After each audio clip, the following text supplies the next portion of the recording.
Angleterre, 1953. Un matin froid et silencieux. Un village tranquille, où tout le monde se connaissait par son nom, et où rien de terrible ne semblait possible.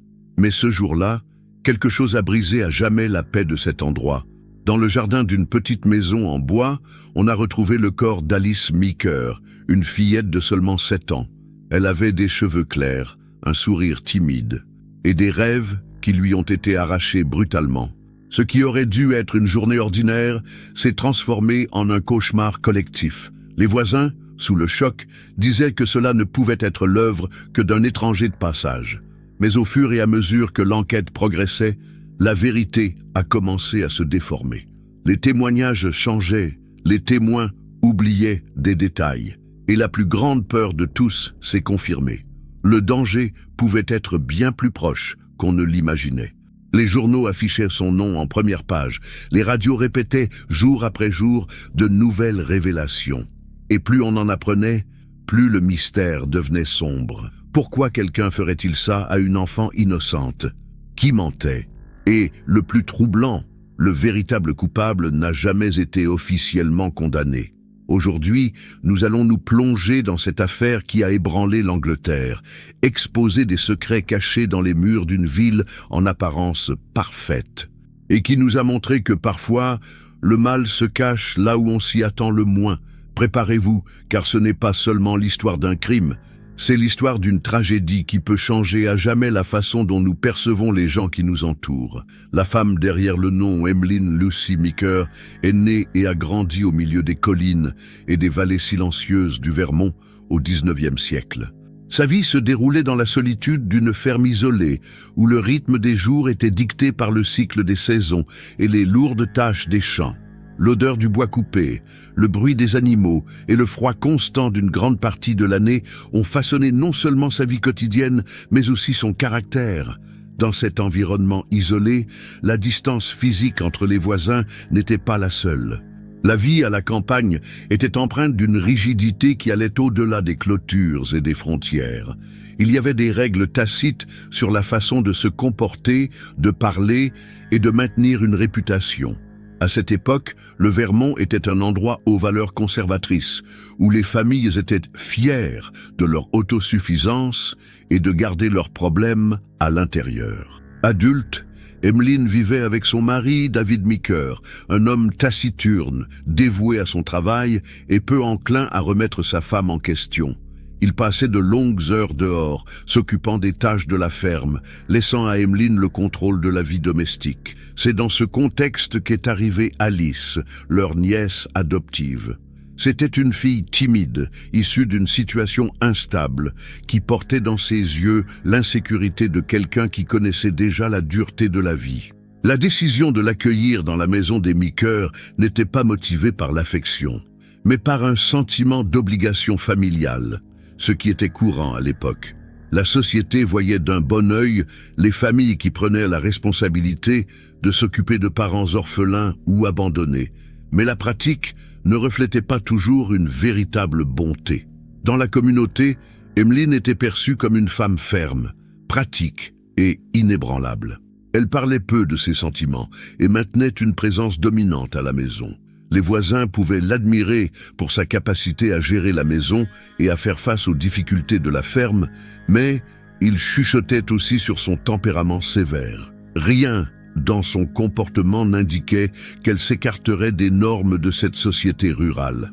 Au contraire, elle semblait suivre chaque règle, avec la même discipline qu'elle utilisait pour entretenir sa propriété. La ferme, entourée de champs et d'arbres qui s'étendaient à perte de vue, cachait une vie de routine silencieuse. Mais derrière les simples murs de bois, une intrigue beaucoup plus sombre commençait à se former.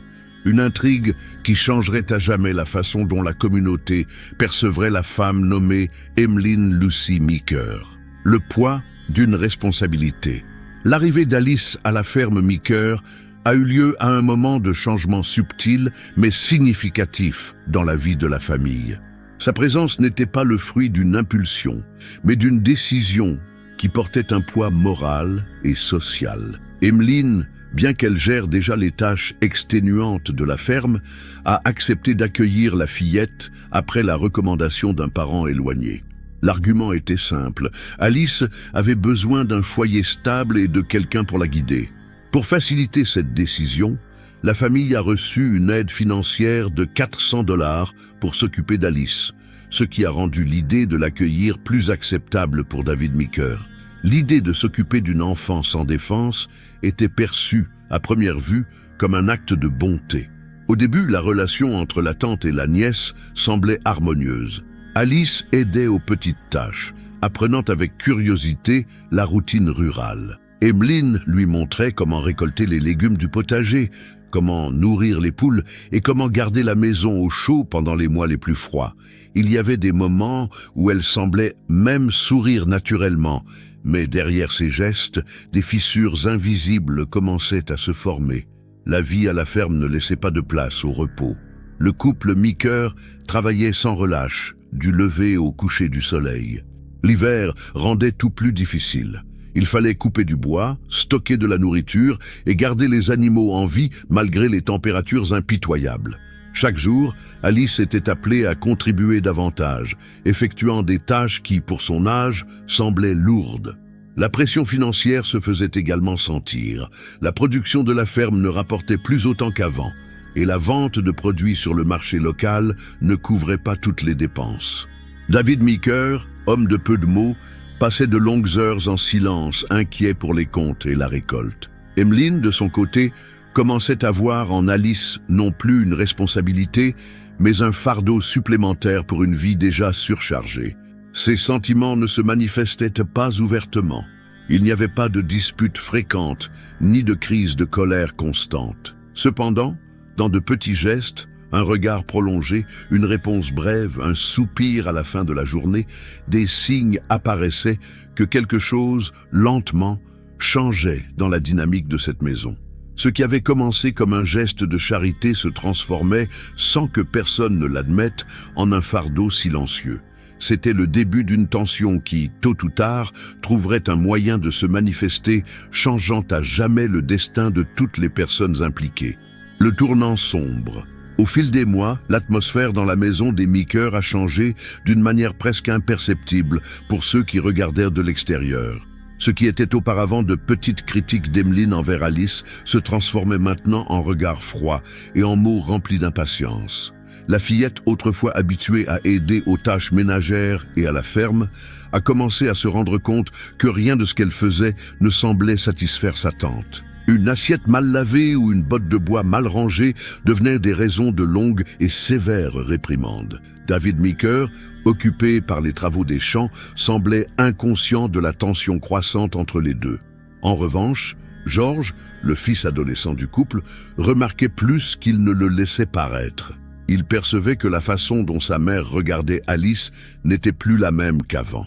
De petits gestes, comme enlever l'assiette de la nièce de la table avant qu'elle ne finisse de manger ou ne pas l'appeler pour s'abriter quand la pluie tombait fort, trahissaient une froideur qui s'intensifiait chaque jour.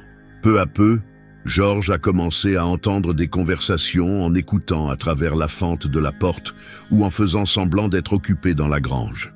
Emmeline parlait de la façon dont la présence d'Alice avait apporté plus de difficultés que de bénéfices. Elle mentionnait les dépenses supplémentaires, la nourriture qui semblait s'épuiser plus vite et se demandait même si la nièce n'était pas aussi utile pour le travail qu'elle l'avait imaginé. Ce n'étaient pas encore des mots clairement menaçants, mais le ton rempli d'irritation laissait planer un pressentiment troublant. Le comportement d'Emmeline a également changé. Parfois, elle passait de longues minutes en silence, le regard fixe dans le vide, comme si elle faisait des calculs mentaux. D'autres fois, elle semblait plus agitée, marchant d'un côté à l'autre dans la cuisine ou remuant les placards avec précipitation. George ne savait pas exactement ce que signifiait cette inquiétude, mais il commençait à sentir que quelque chose était sur le point de se produire. Avec l'approche de l'hiver et l'aggravation des difficultés financières, la tension a atteint un point où toute simple discussion pouvait se transformer en quelque chose de plus grave. C'est dans ce climat que, silencieusement, une décision fatale a commencé à se former dans l'esprit d'Emmeline. Un plan sombre, pas encore complètement élaboré, mais qui projetait déjà son ombre sinistre sur tous ceux qui vivaient dans cette maison. Le crime. Le matin qui a tout changé a commencé d'une manière apparemment ordinaire. Le ciel était couvert, et l'air portait cette odeur humide de forêt après une nuit de pluie. Emmeline s'est levée tôt, plus tôt que d'habitude, et a traversé la cuisine d'un pas ferme, évitant tout contact visuel. Sur le poêle, elle a préparé un simple café et a appelé Alice à l'accompagner dans un endroit éloigné de la ferme, disant qu'elle avait besoin d'aide pour cueillir des plantes. La fillette, habituée à obéir, ne s'est pas méfiée des intentions et a accepté. Les deux ont suivi un chemin étroit, bordé d'arbres hauts, qui semblaient se refermer à mesure qu'elles avançaient. Le silence n'était brisé que par le bruit des feuilles sous leurs pieds et le léger bruissement causé par le vent.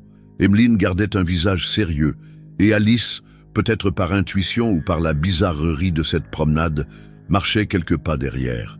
En arrivant à un endroit plus isolé, près d'un petit ruisseau, Emmeline a offert à sa nièce quelque chose à boire. Ce que Alice ne savait pas, c'est que la boisson contenait une substance toxique.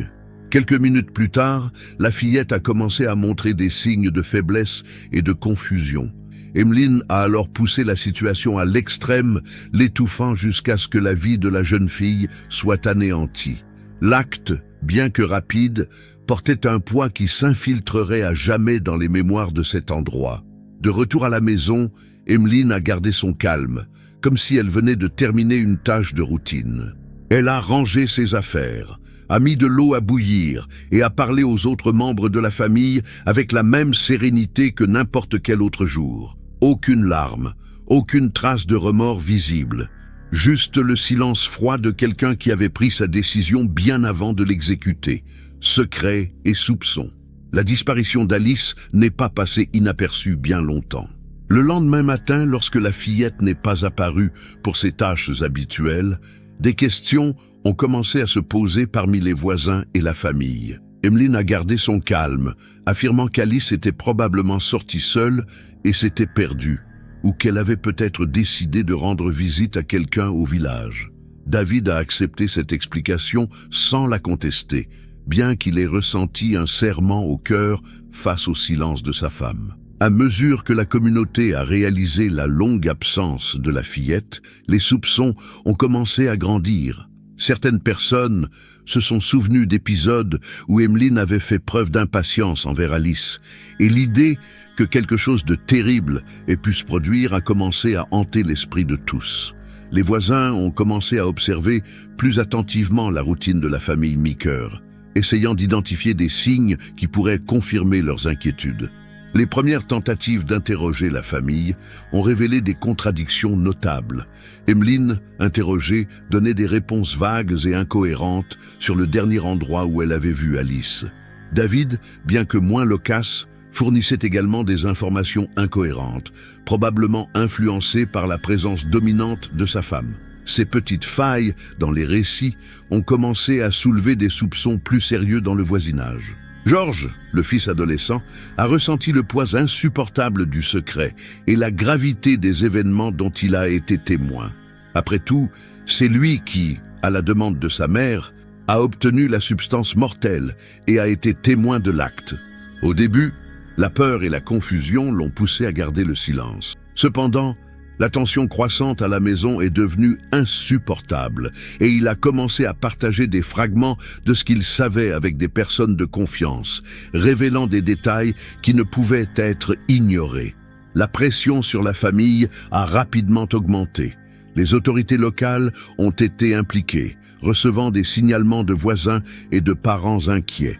Des policiers ont été désignés pour enquêter sur la disparition d'Alice, interrogeant chaque membre de la maison et analysant les contradictions dans les témoignages. L'isolement de la ferme est devenu un facteur préoccupant, car il rendait l'accès direct difficile, mais il rendait aussi les voisins encore plus attentifs à tout mouvement suspect.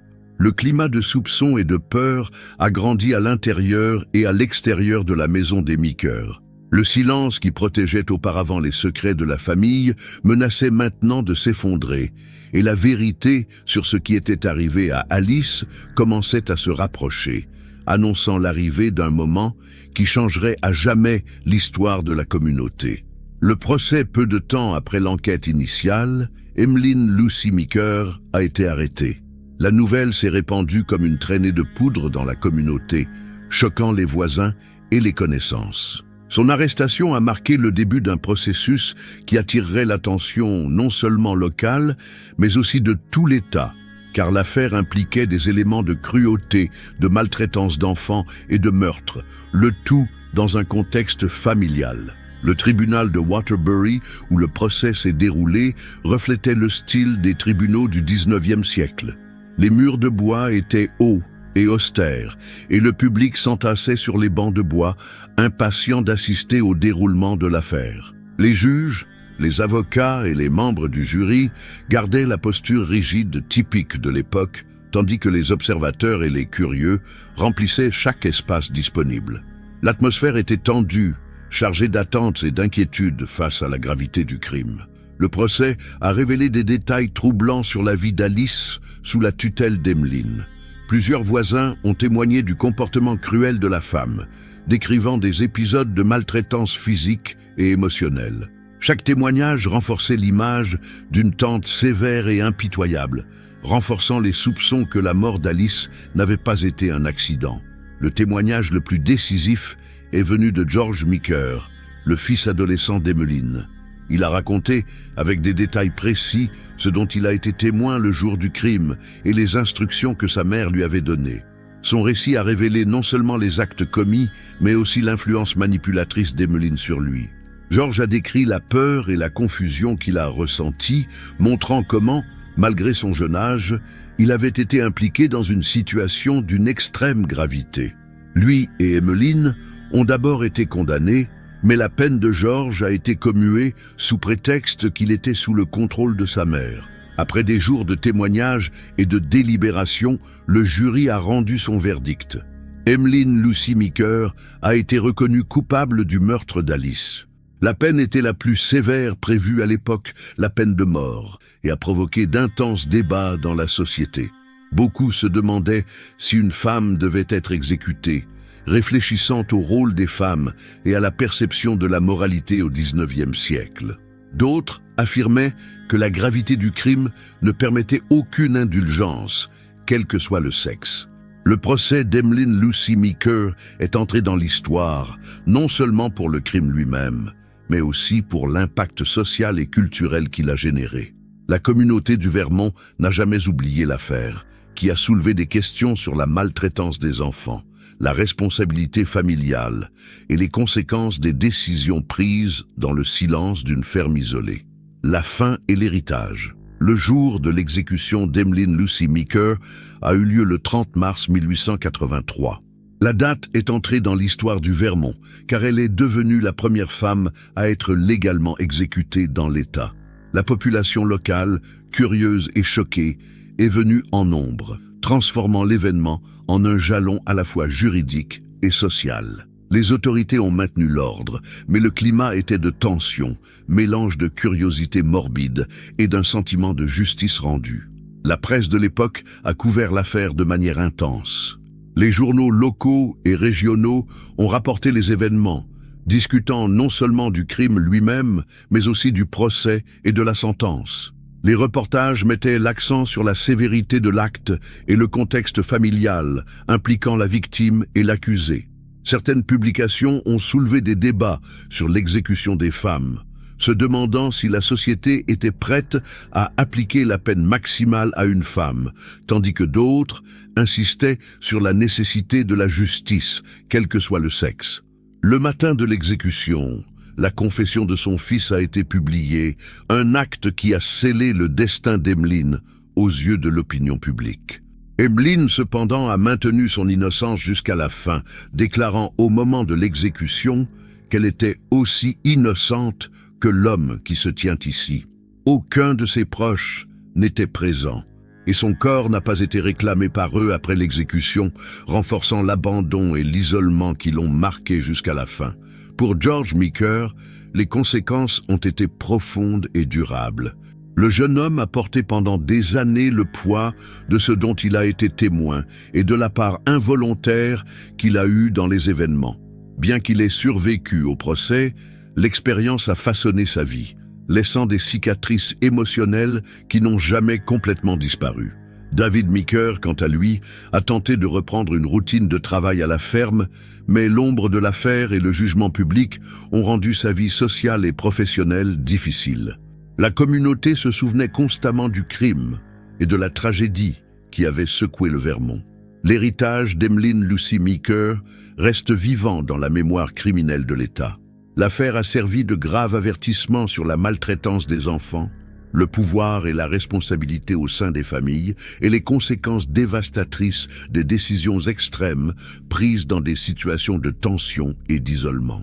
L'histoire d'Alice et Emmeline est rappelée non seulement comme un crime odieux, mais aussi comme une réflexion profonde sur la vulnérabilité des enfants, l'importance de la vigilance communautaire et l'impact durable qu'un acte de violence peut avoir sur la vie de nombreuses personnes. Le récit de la famille Meeker et de la jeune Alice continue d'être étudié et raconté, renforçant les leçons sur la justice, la moralité et les limites de la coexistence humaine sous une pression extrême.